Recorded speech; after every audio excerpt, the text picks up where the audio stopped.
Fala galera, aqui fala o Hero Prime e no vídeo de hoje nós vamos falar um pouco sobre o flop de Transformers, o início. Afinal, como um filme que teve uma avaliação tão positiva, tanto da crítica especializada como do público, não foi um sucesso? Vamos comentar sobre isso depois da vinheta.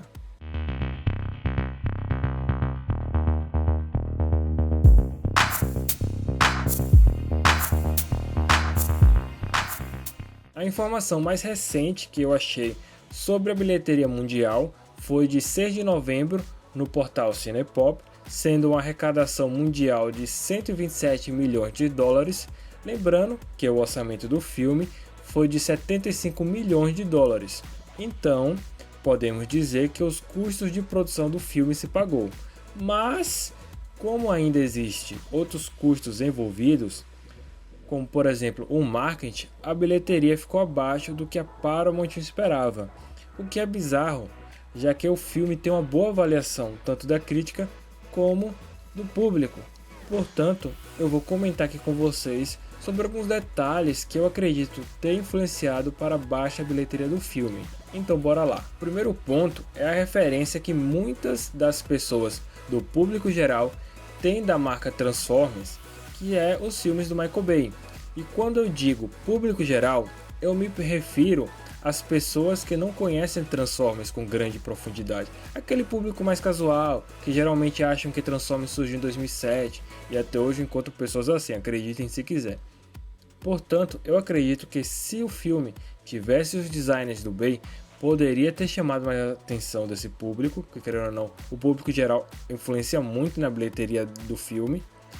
E aí poderia ter ajudado o filme ter tido uma arrecadação melhor, ou talvez um CGI live action, tipo aquela cena do Bumblebee em Cybertron. Isso também poderia ter chamado o público geral para assistir o filme, porque querendo ou não, muitas pessoas acham que Transformers sempre foi live action, e aí quando vem a animação fala, infantilizaram o Transformers. Nada a ver isso, Transformers sempre surgiu como uma animação, né? Ou melhor, surgiu como bonecos, virou HQ e depois virou animação.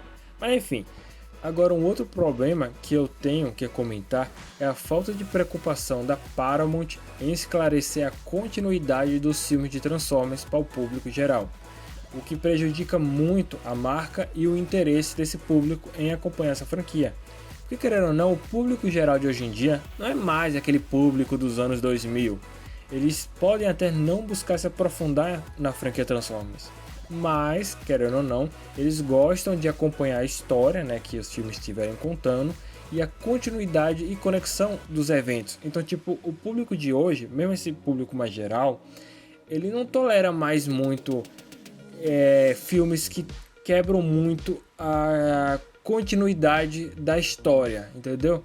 Isso é uma coisa que a Paramount precisa entender, que é uma coisa que está acontecendo com Transformers, porque para Paramount todos os filmes se passam no mesmo universo, e meio que é isso. A gente que é fã percebe que tem três histórias narrativas sendo contadas, que é a do Transformers One, né, que é o início, o filme do Bumblebee com o Despertar das Feras e os filmes do Michael Bay. São três universos narrativos para nós que somos fãs.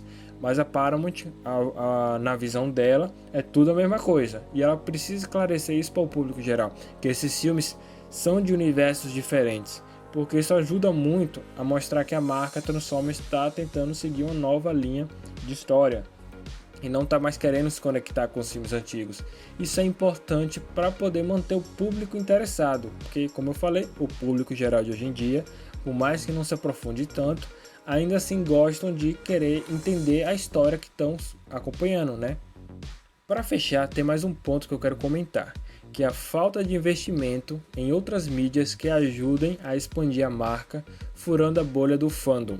Por exemplo, aqui no Brasil, não temos um investimento por parte da Hasbro em ter parcerias com editoras e trazer as HQs. Eu acho que seria bem importante para a Hasbro fazer isso, porque, querendo ou não, o fandom que nós temos de DC e Marvel se formou pelas HQs. E você vê que esses fandoms são grandes por causa disso. Então, tipo, seria bem interessante se a Hasbro trouxesse as HQs para cá, porque isso ajudaria muito a expandir o fandom, na minha visão. Porque, querendo ou não, as HQs é a mídia que mais aprofunda a marca Transformers. Então, se, digamos, se alguém quer aprofundar, comprar um HQ digital ou ou vai numa banca de revista e olha lá, ó, tem uma edição aqui de Transformers, deixa eu pegar aqui para dar uma lida para conhecer mais da história, né?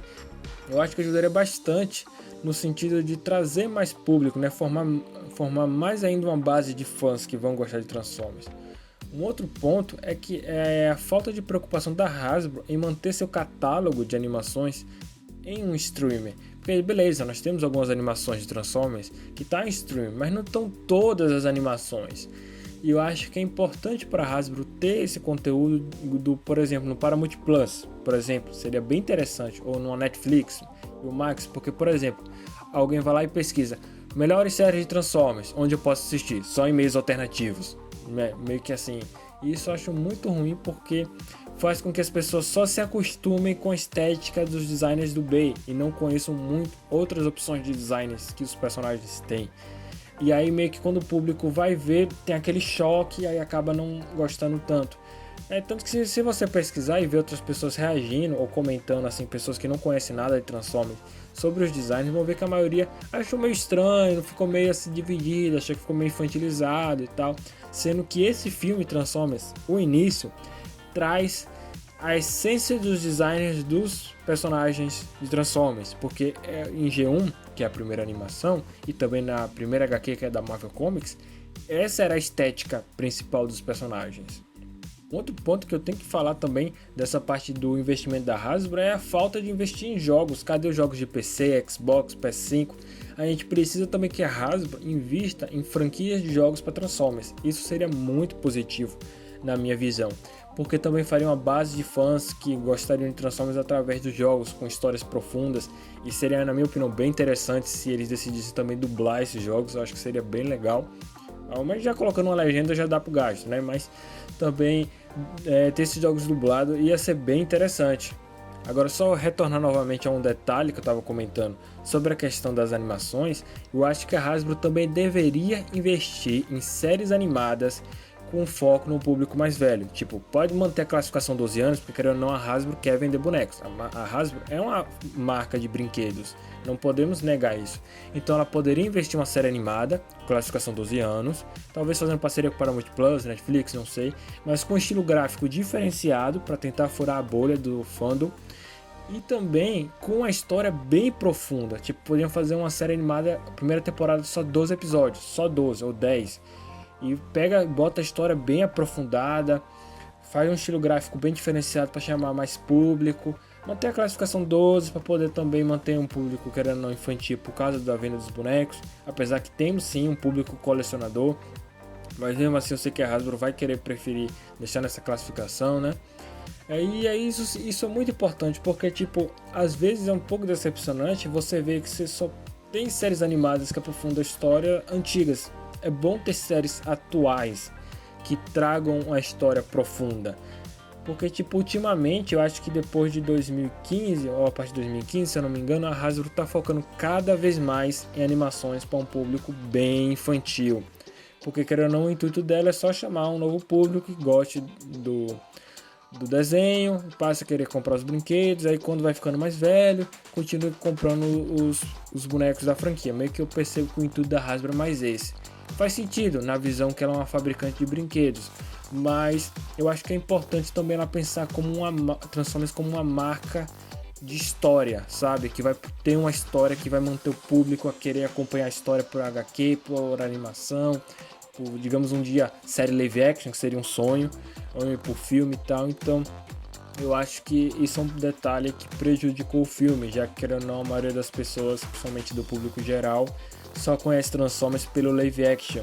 E até o momento o live action não é a melhor mídia da franquia, né? As animações e HQs ainda estão vencendo. Eu acho que as HQs vencem ainda mais, né? Tipo, eu colocaria no meu ranking HQ em primeiro lugar, segundo lugar animação e terceiro os filmes.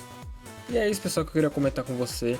Eu acho que o fato da maior parte do público só conhecer Transformers pelos filmes do Michael Bay foi algo que prejudicou muito o filme, né? Porque tipo, o filme tem uma história muito bem feita, muito bem construído, bons arcos de personagens. Só que infelizmente eu acho que a estética do design e o fato do público geral só conhecer o Bayverso e ter isso como referência para Transformers prejudicou muito a franquia, e eu também culpo um pouco a Hasbro e a Paramount por causa disso, por isso que eu trouxe esses dois pontos sobre a Hasbro e a Paramount.